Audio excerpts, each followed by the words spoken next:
welcome back to another V and Golf video. Today we are doing a what's in the bag video. I always wanted to do one of these until Corey in one of my previous bag videos, the Vice bag unboxing, he commented down below, says, can you please do a what's in the bag video? And I've been waiting for this one, so let's get into it.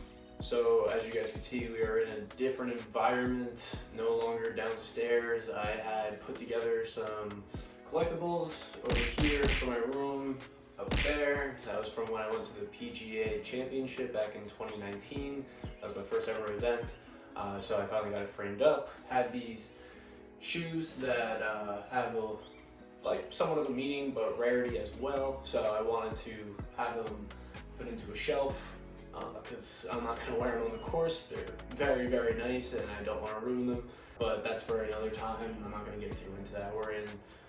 This video is for what's in the bag, so let's get into it. The first thing that you'll see is that I have a Vice bag, Vice Force Neon Gray bag from the video that Corey had commented on to get me to do this video. It's a great bag. If you guys want to see some details about that, you guys just go check down in the description below. I'll link the video, but it's an awesome bag. It's been 1 full year with it, no complaints, pretty used to it. And I don't think I'd change it. So if you guys want to check that out, go for it. So to get into the more important part of the bag, the tools that I use to play that you see on camera all the time. So first off, what we have is the putter. We have the Bettinardi BB1 precision milled blade putter. This one has saved me a bunch of times, and I've also missed a ton of 2-footer, 3-footers, as you've seen in videos, but it is a beautiful, beautiful, exquisite looking putter. I mean, the neon green is just bright and animated, and it goes with my bag as well. So I wouldn't change it for the world. The balance on it is awesome. Feels great in my hands. The grip is nice and tacky. So yeah. And to go with it, I did recently purchase a Bettinardi Hive putter cover. You can purchase these online on their website. They come out every week or so. They come out new collectibles. They only have a limited amount. They're very difficult to get. You have to click that add to cart button as soon as possible. Got lucky one time, so this one has a leprechaun on it. It's got some cool graphics. Hopefully it gives me some luck with the putter, and it's done me well. Gives it a little extra pop to the bag. Alright, so next on the list, I wanted to talk about my irons. So a lot of people have asked me, how do you hit these irons so damn high? I honestly cannot tell you. I think that has something to do with my swing. I have a very upright swing, but they are also our player improvement irons, so that definitely helps. The player improvement irons are supposed to hit it farther, hit it higher, hit it straighter, better misses. But I don't have that issue with hitting it high. So when I hit these balls high with a wedge and 9-set, I hit the ball freaking high. You don't always want to get it too high because the wind could get a hold of it, blow it back for too long, and you lose a ton of yardage. So what I'm using currently are the rocket blades, or better known as the R blades. That's what it looks like. It's got a nice finish to it. It's a cool look. Not too bulky, pretty thin. When I look down on them, honestly, it almost looks like a forged club. You don't really see the back end of it, where it's bulky right here. When I have it laid down, you don't really see it. So that's why I never care to change the clubs up too soon. But I did purchase some new clubs, so there will be a video coming soon enough. I'm looking forward to may improve my game a little bit, hopefully. But to talk about the irons a little bit more, I've had these irons for, it's gonna go on 3 years now.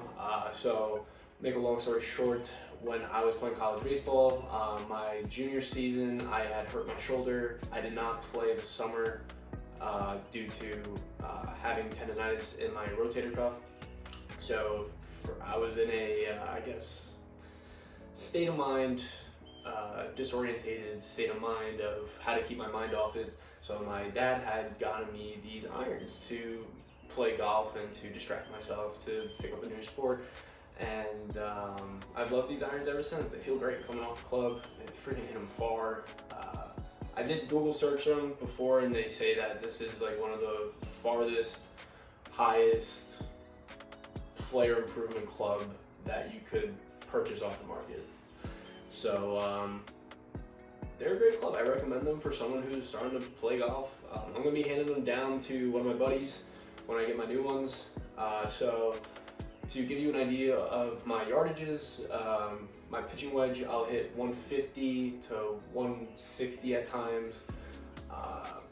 The 9-iron, 160 to 165. 8-iron, 170 to 180. I know I'm throwing these numbers kind of like all over the place, but this is what happens when you're playing with the wrong shafts for you. These are regular shafts. I got fitted, and the club fitter laughed at me and said you need extra stiff shafts. So that's why my yardages can be sprayed out too much. 7-iron can be 180 to 200. I've hit it consistently, so it's not like, oh, there's just one that like I completely duck hook left. Now it goes 190 to 200 with a nice draw to it. And then the 6-iron we get to 200 to 210, 5-iron 210 to 220, and the 4-iron will get 220 to 230, even a little bit further at times. But the great irons, I'm gonna miss them when I do get my new ones, but it'll be bittersweet when I do get my new ones. Alright, so next on the list we have we're gonna do the wedges. So my clubs are pretty sporadic when it comes to brands and model type. So for my wedges, I have a Wilson Staff 56 degree. Let's just pop that out. This is my sand wedge, which I do not use out of the sand. I know I may be grossing you out that I do not clean some of these screws out, but this is an old club that my father had purchased me when I first had started playing. He had a lot of success with it. He thought it was a great club. I do love this club. This may be one of my favorite clubs out of the bag. Very confident with it. So I'll hit it from, let's say, my 90 to 110 yard shot. I will use a sand wedge, and from, let's say, 60 to 60 yards in for a bump and run type of shot. Very confident with it. Good feel with it, good bounce. It has a lot of bounce to it. It's very, very thick. I don't know the degree of bounce it is, but clearly you can see it is very wide. I'm gonna miss this club. I'm gonna end up getting new wedges. I want to keep everything the same, but who knows? Maybe if I don't like my new wedges, I go back to this one. But this club has done me very well, and I'm gonna miss it when I do get new ones. But I'm pretty sure this is almost a knockoff. It's not even a legitimate club. I don't know where my dad got it. It's a mystery, but it works well. Alright, so next on the list is the Cleveland CG15 60 degree wedge. So that's it. So we go from Wilson, from TaylorMade to now Cleveland. Like I said, all over the place. It even gets better as we go forward. But this club, I've had nothing but love for this club. It was a love-hate relationship for quite some time. I did get this in high school, I believe, when I was playing a little golf, but I was just always getting too frustrated and never wanted to practice at it. And so got this 60 degree wedge. I could not hit this thing with a full swing. I kid you not, it was a shank fest, it was a thin fest. This thing was hitting the bottom of the grooves every time, horrible. All of a sudden this year, I kind of committed myself to saying, you know what, we're gonna try and hit this club now to use it besides chipping around the green, because for the past year, all I've used this club is for fringe chip shot. That's it. Now I've obtained a sand shot with this. This is what I use out of the sand. I don't use my sand wedge. This is what I use out of the sand. So we've acquired a sand shot. We've now acquired a 80 to 90 yard shot for a full wedge shot. Keep working on it a little bit more, and now we kind of use it for more of a flop, not a flop shot, but we use the bounce well enough to hit it around the green. So I love this club. It's tough. Like I want to get new wedges, but at the same time, I've gotten so used to these ones where you don't want to get rid of them. I'm sure some of you may have that same feeling as me, others not, so you can't wait to get new equipment, which I don't blame you. I'm looking forward to getting my new equipment too. It's been quite some time. But like I said, this is an awesome club. I'm sure the grooves are pretty worn out, and I'm not getting that much spin off it. So those are my wedges. What is going on, guys? So this is currently a month later from when I originally recorded this video. So I want to just quickly talk about the gap I have in my wedges because it got cut off before. So I have no approach wedge currently in my bag. I had gotten rid of it. So since that was I believe New Year's, it's been 5 months since I've had an approach wedge in my bag. So it has hurt me. It has definitely hurt me with my strokes, but I couldn't take it any longer.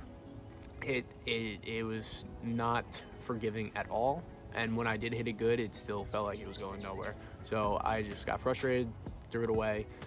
Alright, so for my last remaining clubs, we have the Gapper 3-iron low. So this was a purchase back last year during quarantine. I needed something to hit that 240 yard par 3. That was the thought process in my mind. My friend Dom, who you've seen in the videos, had bought it. I hit it once, fell in love with it, had to buy it. So instead of using a hybrid or a 5-wood, I said, you know what, I kind of want to get a lower iron and be able to, a driving iron in a sense. So I can hit this off the tee box. Pretty much is a fairway finder for me, and it's also really good shot for windy days. I need a knockdown shot just to kind of get long. So great club, recommend it. I believe that everybody should almost have a driving iron. It's great. As long as you're a pretty good ball striker, I mean, it's very forgiving. It could be a little difficult at times to hit it off the ground, but the cavity back of it helps for sure. So, like I said before, wide variety of brands in here. So with the Arnold Palmer Invitational head cover, we have under here the 3-wood, Nike 3-wood T40. So this was a hand-me-down from my uncle. This is a regular shaft. I am supposed to be hitting an extra stiff shaft from what the fitter has told me. I don't think I'm going to change this club, anything on it. I hit the snot out of this ball. It goes far. I hit this thing from 250 to 265 at times, maybe 270. I mean, this thing is a monster. I love the sound of it. It's like an old school sound, like a ting, like compared to like all the composite sounds that you hear. And Nike doesn't make equipment anymore, so this is very nostalgic. And who knows? I mean, down the road, this could be something of value. I doubt it, but it's a great club, and it's always been a fairway finder for me. Hitting off the tee box, barely put any effort into it, and it freaking goes.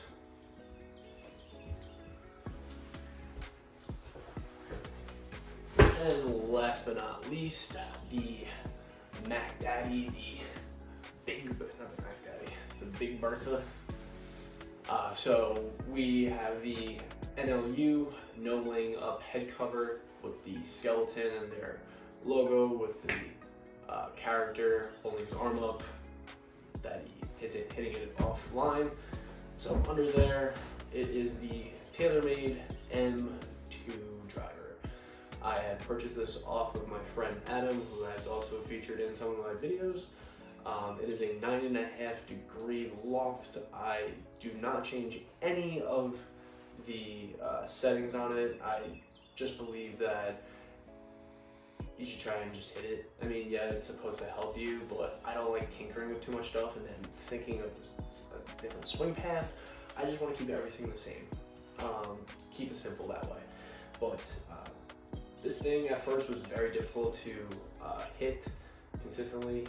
I would have a major slice with it until I guess I managed to have a consistent swing. Like I said, keep the thing that saved me with this club was I committed to having the same swing path as my irons, and ever since then I've hit this thing monstrous distances. I go from 270 to 300, sometimes a little bit further depending on conditions. But I love this club. It's great. Explodes off it. It is a stiff shaft, right off the shelf, Fujikara. The thing I would like to do for my next driver is get fitted for it to get a shaft that will take as much spin off the ball, because I tend to do get a lot of spin, and that will lose a lot of distance off the ball, off the drive. So, but great club. Another club that goes with my bag, neon green and black, so it's a cool looking club. Alright, so now that we're done with all the clubs in the bag, let's get to the compartments of what I have in the bag. So right on the exterior, you notice that I have a rangefinder. I previously had been using a yardage watch in most of my videos, if not all of them, until like my most recent. So I have the Precision Pro NX7 Pro Slope. I went through a few of the rangefinders, but this one stuck out to me, neon green. But I saw the guys on No Laying Up. I'm a big fan of them, as you can tell with the head cover, and they were promoting it, so I figured I'd want to support the boys over there and get this one. I have a hard time with rangefinders because I have, I guess, shaky hands, so I'm not always getting the correct yardages. As some of my friends would play with me, I would ask them, even though I'm shooting it, to make sure that I get the right yardage. But it's good. It has a slope, which I do like actually, and I'm using it more wisely due to, at first when I was using it, I was like just shooting the pin for the distance, and I'm like, all right, if this is only 168, I'm gonna hit it 168. No, shoot the front of the green, let the ball roll out. I'm not getting any backspin on it, so it's gonna roll out. So I started using it more in a sense of, all right, hit it where you should hit it for it to roll out. I do like it where I can shoot a tree and see how far it is, or shoot someone in the fairway. If I think that they're not far out enough, I'll shoot them with the rangefinder to see, okay, I can tee off, I'm not gonna hit it that far. But it vibrates when you do lock onto a target. I don't know how far out it goes till. I'm assuming pretty far. But it's a good piece of equipment for sure.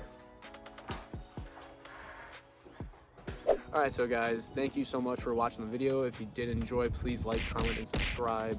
I do greatly appreciate it when you guys do like the videos, because with the YouTube algorithm, it helps me expand to other people who have the golf niche on YouTube. So if you guys would, I would appreciate that so much. And if you do enjoy my content, please subscribe. And thank you so much for watching this video. I'll see you guys next time. Peace.